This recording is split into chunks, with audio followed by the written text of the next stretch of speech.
Enquanto as crianças saem, você procura na sua Bíblia, lá no Evangelho de João, o capítulo 8.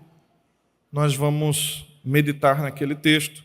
E antes disso, eu quero lembrar a você uma história que nós ouvimos esse fim de semana no encontro de homens de valor, quando o pastor Rodrigo, pregando, nos trouxe a lembrança, a história do John Newton.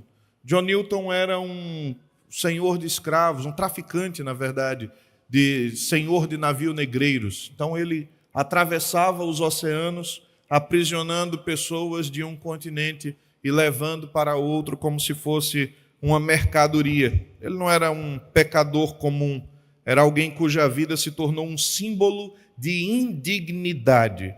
Newton traficava pessoas, enchia os navios de africanos aprisionados, amontoados em porões imundos, enviados para uma vida de sofrimento e de morte. Ele mesmo depois confessaria que em seus dias mais sombrios ele tratava as pessoas como mercadorias, como objetos. Ele não conseguia olhar para aqueles homens como pessoas, como indivíduos, como pessoas que foram feitas imagem e semelhança de Deus. Mas foi nesse lamaçal de pecados que a graça o encontrou. Em um dia onde a tempestade tomou conta da área onde ele estava e parecia que o navio ia naufragar, Newton pensou que a sua vida terminaria e então ele começou a clamar a Deus, carregando não apenas os seus pecados, mas a vida de tantos outros que ali estavam. Ele se angustiou, clamou ao Senhor, quando ergueu a voz num brado que assustava quem estava no navio, aos prantos, dizendo: Senhor, tem misericórdia de mim. E então aquele homem foi surpreendido, porque a graça o alcançou, não porque ele fosse indigno, ao contrário, ele era alguém considerado indigno, pecador, frio, alguém distante, sem empatia, sem compaixão, mas ele não apenas sobreviveu àquela tempestade, sua vida foi transformada a partir daquele dia. O evangelho o alcançou e John Newton, de traficante de navio negreiros, se tornou agora um pastor. E sendo um pastor, foi alguém que se envolveu na luta abolicionista contra agora a escravidão. Uma vida que, surpreendida pela graça, por essa graça que é escandalosa, que se escancara e que alcança pessoas que aqueles mais religiosos olhariam e diriam: esse não, esse vai ficar de fora do reino. São essas pessoas que Cristo alcança, derrama graça sobre elas, transforma a vida e coloca num novo rumo, num novo prumo, que faz com que essas pessoas sejam usadas pelo Senhor, instrumentos de bênção para a vida de outras tantas pessoas. Esse homem é o compositor daquele clássico hino Amazing Grace, que nós já cantamos aqui em português, mas é um dos cânticos mais conhecidos de todo o universo cristão. E aquele cântico diz que é maravilhosa a graça e que é doce o som que salva o pecador. E aí ele diz que ele era perdido, mas que ele foi encontrado, que ele era cego, mas agora ele vê.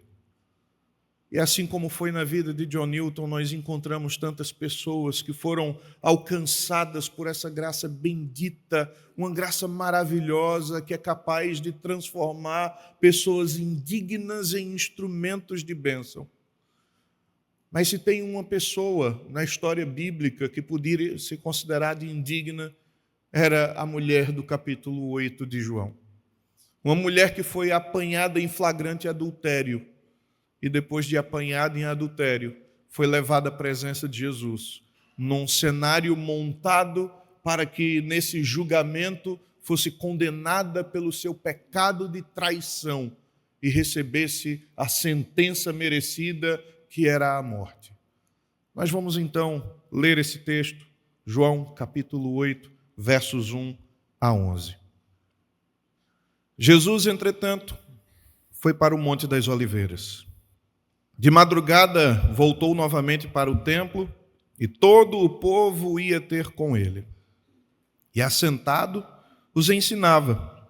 Os escribas e fariseus trouxeram à sua presença uma mulher surpreendida em adultério e, fazendo-a ficar de pé no meio de todos, disseram a Jesus: Mestre, esta mulher foi apanhada em flagrante adultério.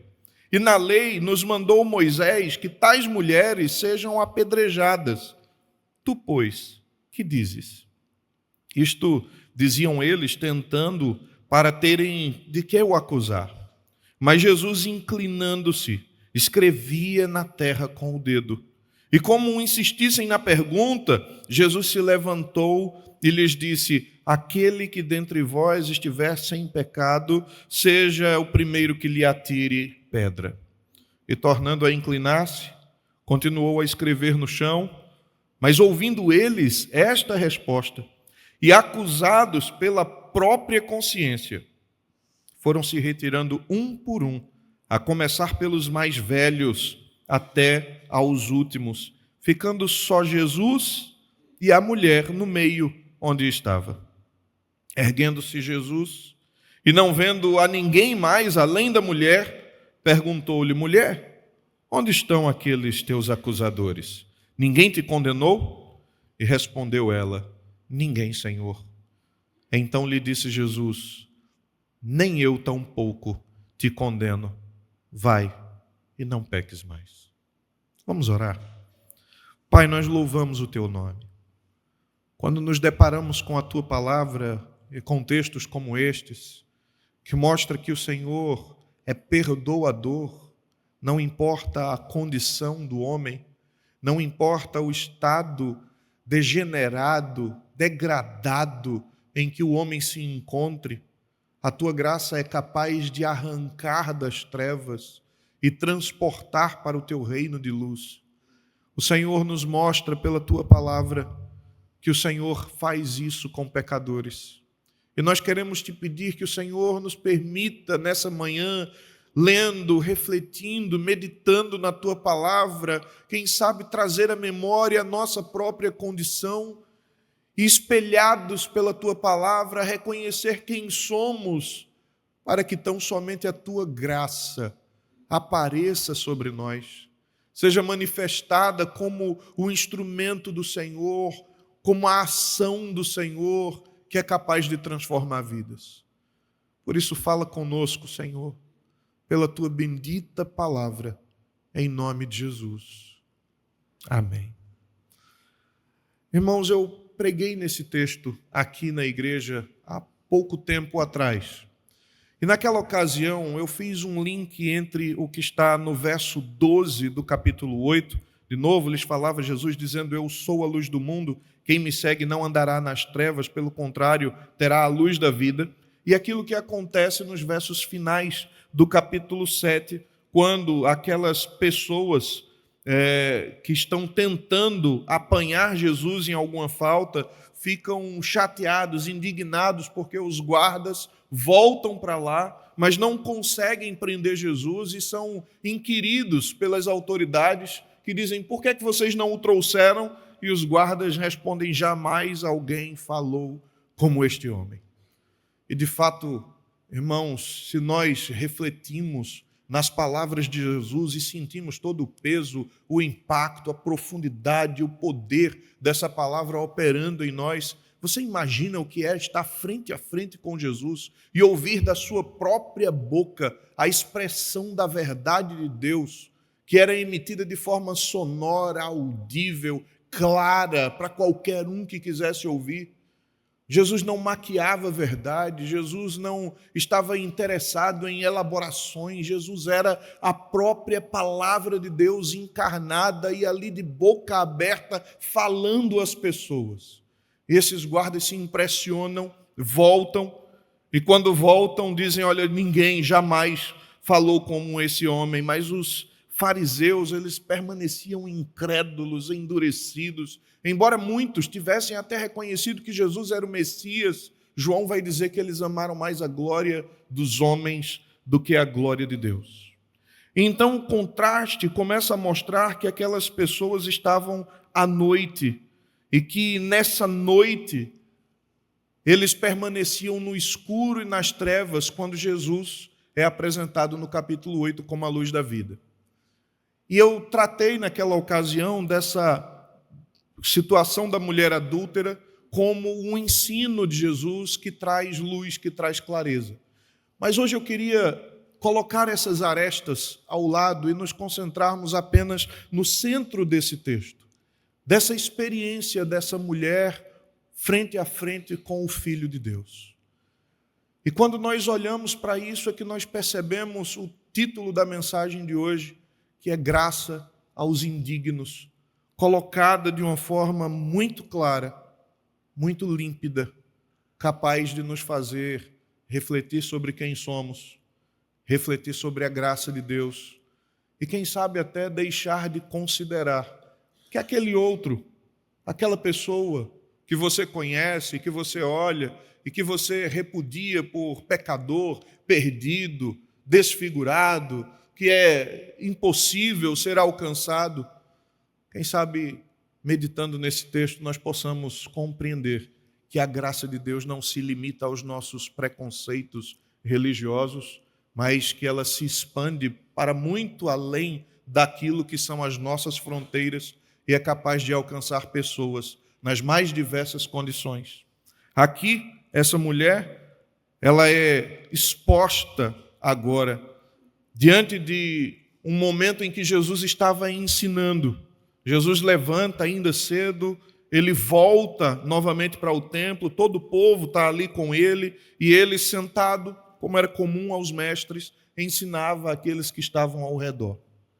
E Jesus estava ministrando, ensinando a palavra, ensinando a lei, e trazendo a nova interpretação, a clareza a respeito da lei de Deus, que era tão mal interpretada por aqueles religiosos daquela época. Quando esses religiosos resolvem colocar diante de Jesus essa mulher que foi surpreendida em flagrante adultério e fazendo essa mulher ficar em pé no meio de todos, proferiram a acusação. Percebam que situação indigna e vexatória essa que essa mulher foi colocada.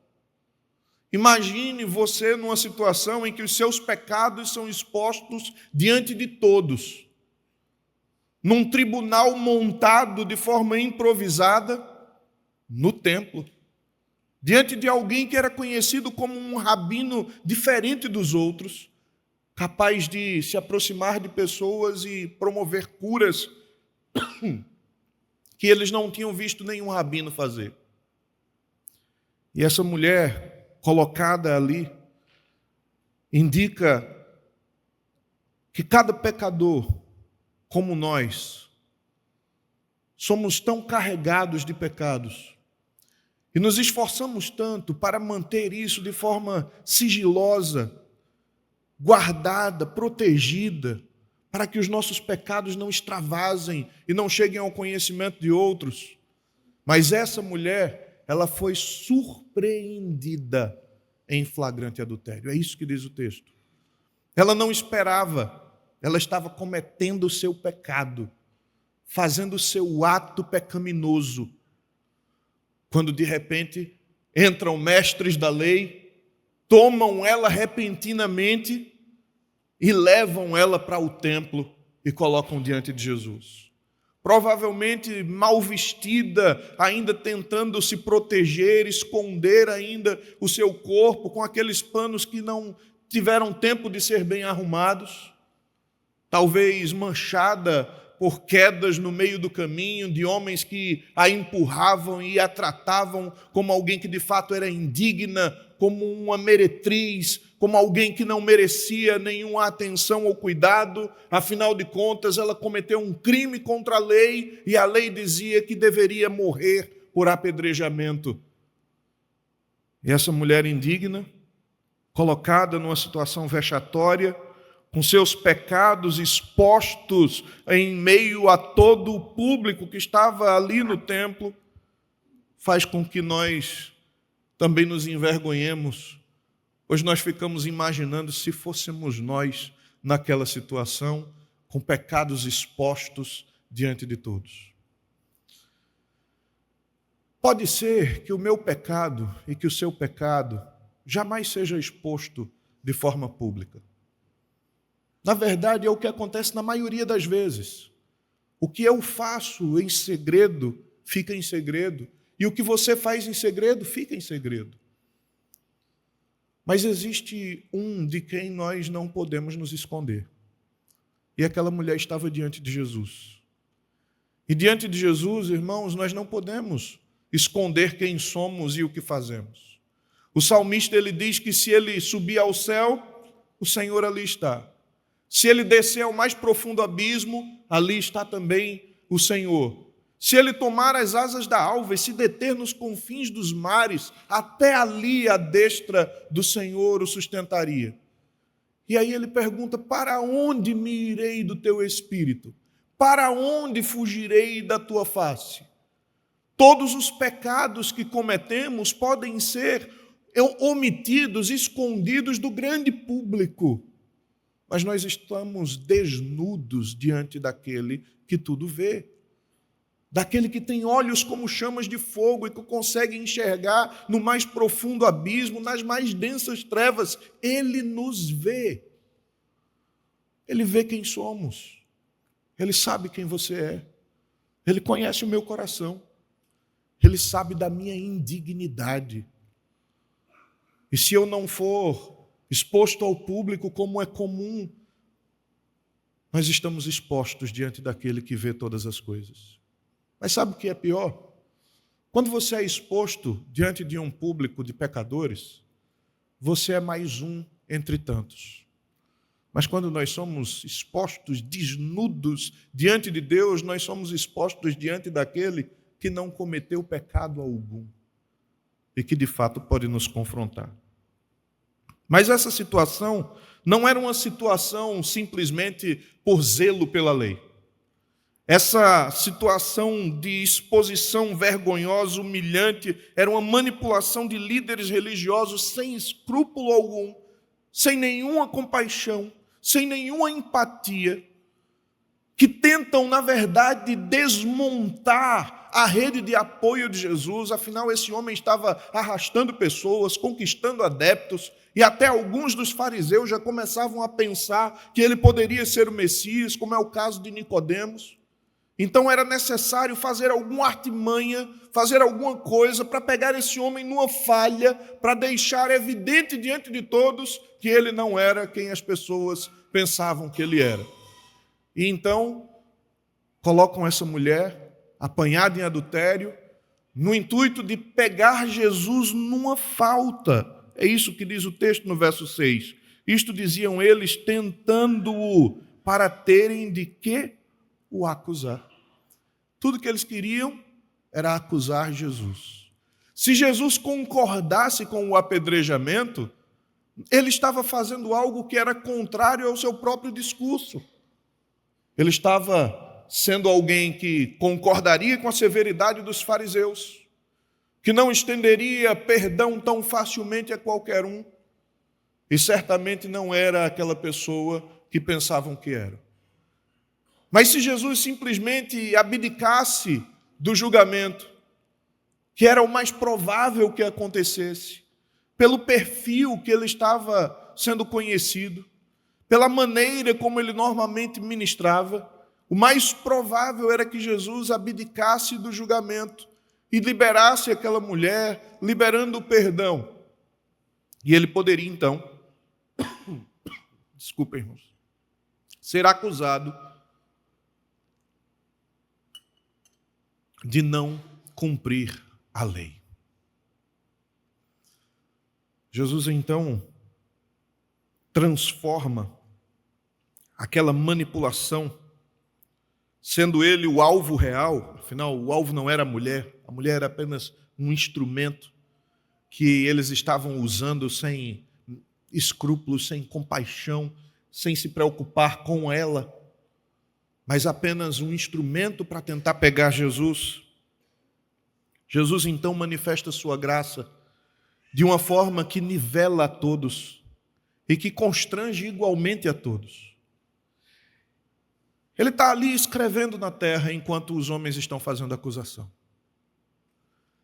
E quando eles insistem na questão, colocando: Senhor, essa mulher foi apanhada em flagrante adultério, a lei manda apedrejar, tu, o que dizes? E Jesus volta a escrever na terra, e eles insistem. Jesus agora fala para eles: aquele que não tiver pecados. E talvez essa seja uma das frases mais conhecidas do cristianismo. Afinal, quem não crê no cristianismo, quem não concorda com o cristianismo, quem não ama a Bíblia, quem não segue a Deus, usa essa frase como argumento, como desculpa para manter-se no caminho perverso em que se encontra. Mas Jesus não usa essa frase dessa maneira. Quando ele diz: aquele que não tiver pecados, que atire a primeira pedra, ele está aqui relatando que conhece o coração daqueles homens, que sabe o que está no coração de cada um deles, que percebe a intenção perversa por trás de uma aparente justiça religiosa. E ele começa a fazer um link, pois a frase dele indica: aquele que não tiver relação com este pecado. O que Jesus está denunciando é que ele sabe que aquela mulher foi apanhada em adultério por uma armação dos fariseus. Eles provavelmente foram aqueles que chegaram para o homem, que pagaram uma quantia para que ele pudesse entregar a sua amante, e manipularam a situação de tal forma que eles estavam pagando pelo pecado de alguém para poder usar essa mulher para tentar pegar Jesus numa falta. Então, quando Jesus profere essas palavras, ele volta a escrever na terra. E há um texto antigo que diz que Jesus estava escrevendo os pecados de cada um deles. A palavra diz, irmãos, que esses homens acabaram sendo acusados pela própria consciência. Vocês percebem o que uma simples expressão de Jesus, que até concorda com o julgamento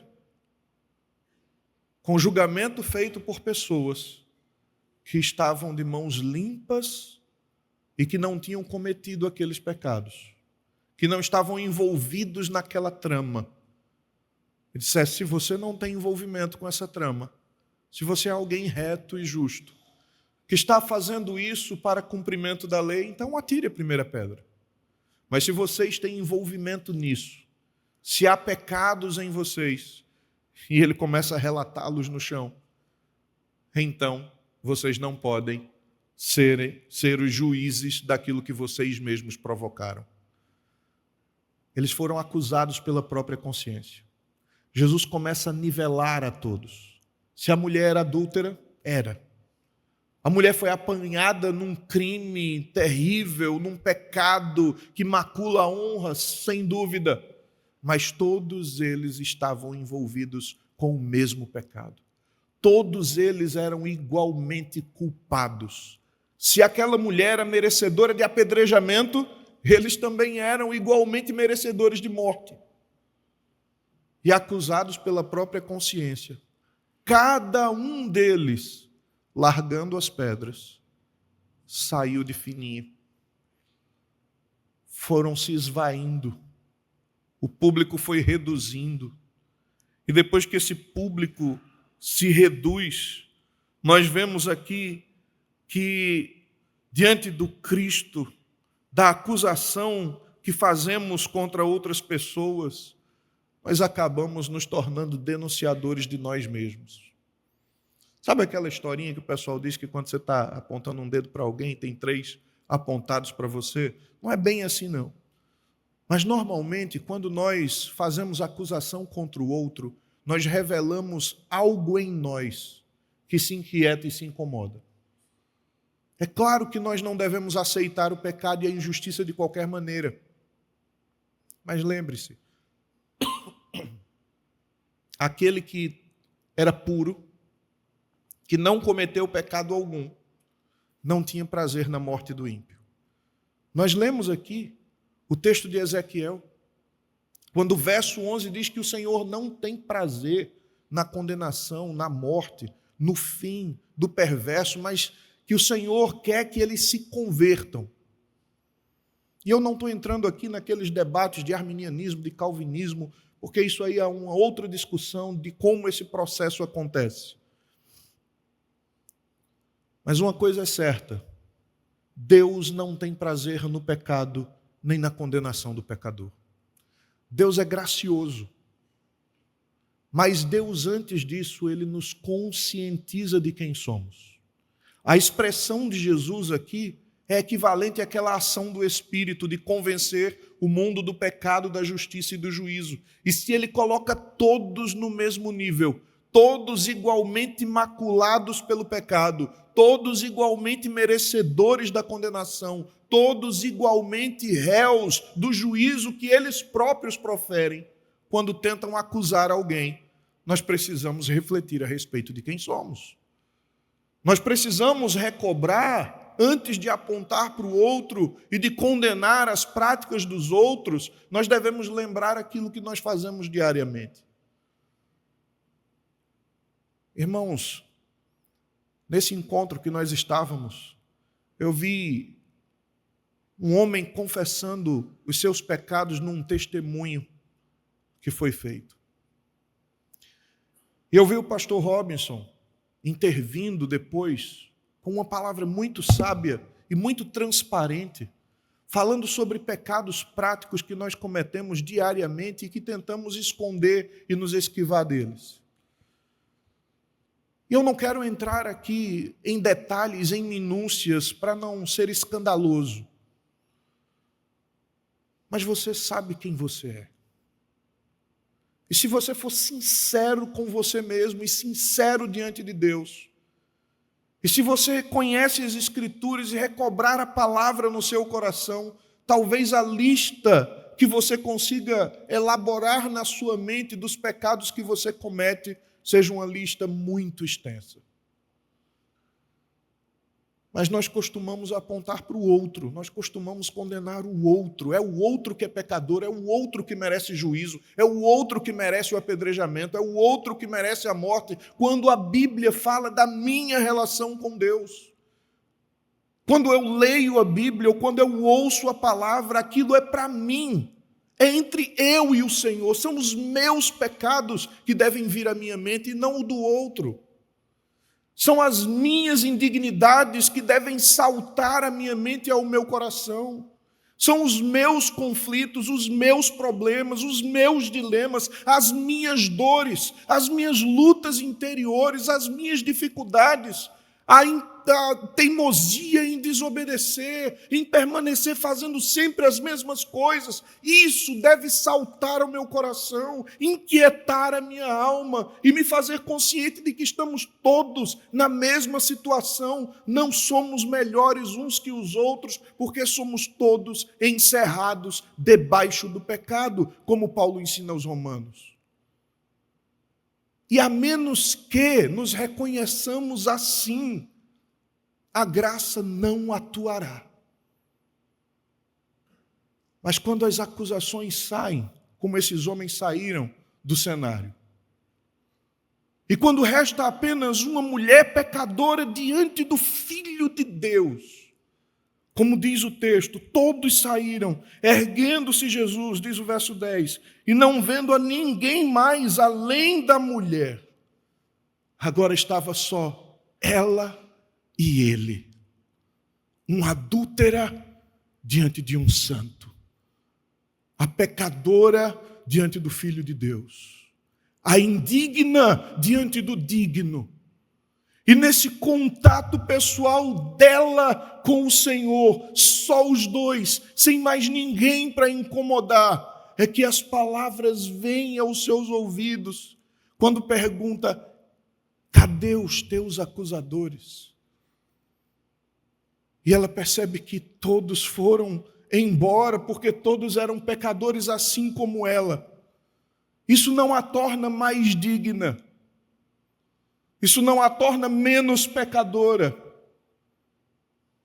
mas dá a ela a oportunidade de estar frente a frente com o Filho de Deus. E é quando nós estamos diante dele que tudo pode mudar. É quando eu me rendo diante dele, reconhecendo quem eu sou, só eu e ele.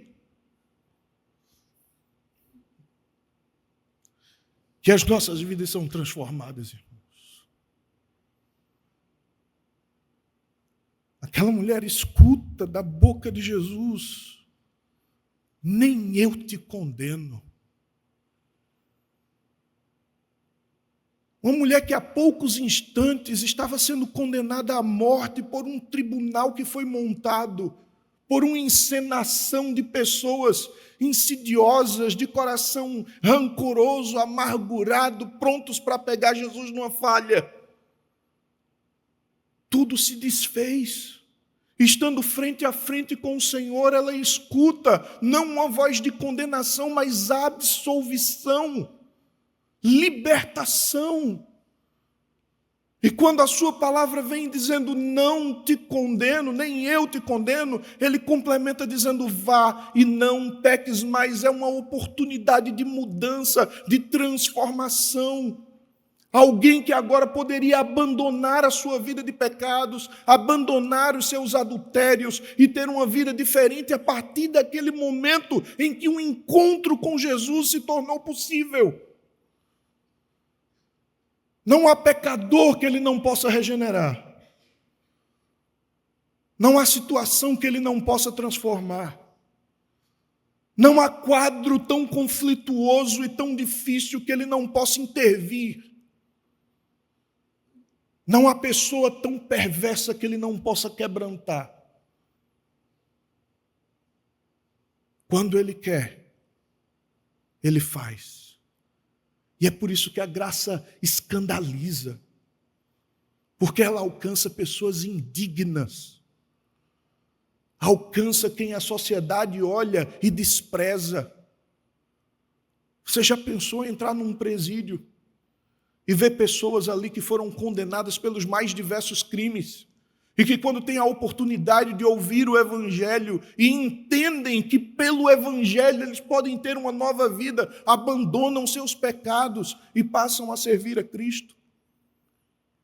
Ou pessoas que viviam na promiscuidade, na prostituição, vendendo o seu corpo para ganhar o pão, entendem que há possibilidades diferentes, há novos rumos que se tornam possíveis, há novas diretrizes e nova esperança para a vida daquele que se encontra com o Senhor e ouve a absolvição e nova direção proferida pelas suas palavras.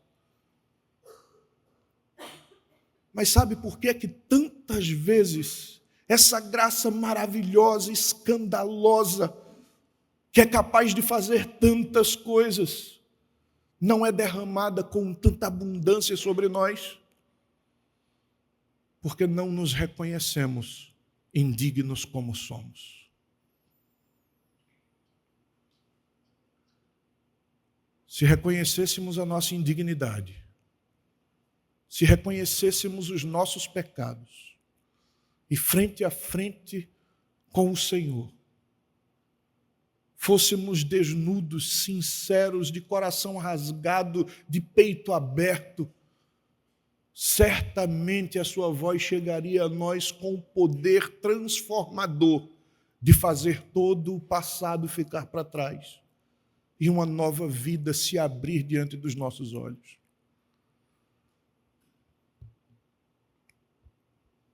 Tribunal desfeito, homens que foram embora, respeito é devolvido.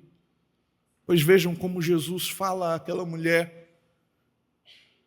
No verso 10, quando ele ergue os olhos e vendo que ninguém mais ali estava, além da mulher, ele perguntou-lhe: mulher, onde estão os teus acusadores? Eu quero chamar a sua atenção para esse vocativo que ele usa. Esse vocativo que Jesus usa é uinai. que é o mesmo termo que ele usa para falar com Maria. Quando lá nas bodas de Caná da Galileia, ele diz: mulher, que tenho eu contigo? E alguns acham naquele texto que Jesus estava sendo desaforado com a mãe, mas não. Esse termo era um termo extremamente respeitoso. Era um vocativo de respeito. Como nós, quando chegamos para uma senhora mais velha, nos referimos a ela como senhora. Jesus, diante de uma mulher indigna, a trata com um respeito e uma dignificação que aquela mulher não tinha visto em nenhum rosto, nem ouvido de nenhuma boca daquele tribunal que havia se aberto. Mas de Jesus, o perfeito Filho de Deus, que não cometeu pecado algum, ela ouve um tratamento respeitoso, redignificante, que faz com que ela entenda a doce voz do Senhor, que não a acusa. Em vez de estigmatizar, Jesus devolve a dignidade. E essa mulher que havia sido exposta em vergonha, termina essa história sendo alguém restaurado pela graça. Eu introduzi falando sobre o John Newton.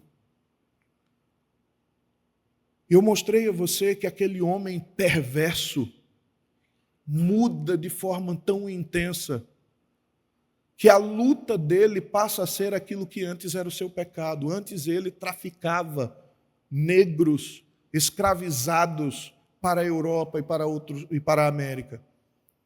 Agora a luta dele era pela abolição da escravatura.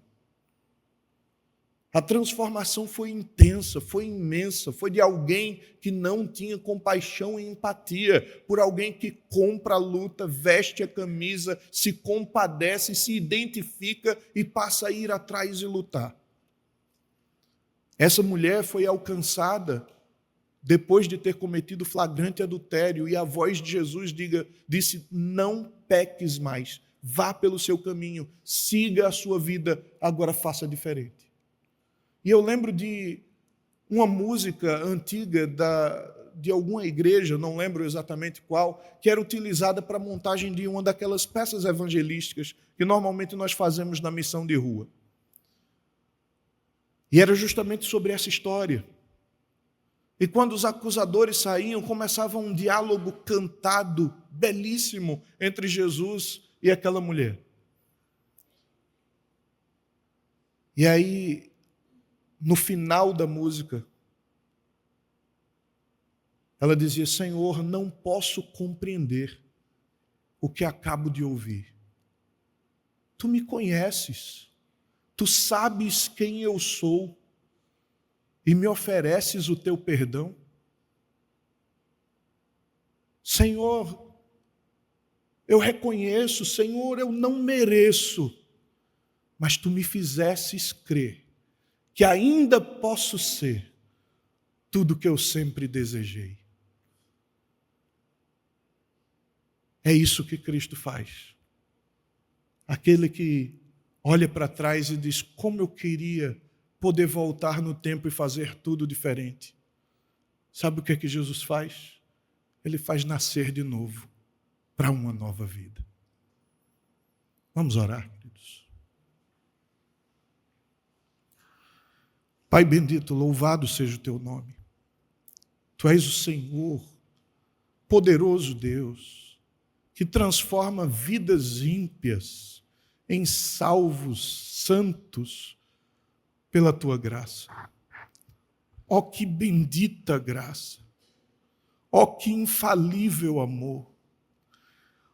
Como o Senhor pode pegar pessoas como nós e fazer instrumentos da tua graça?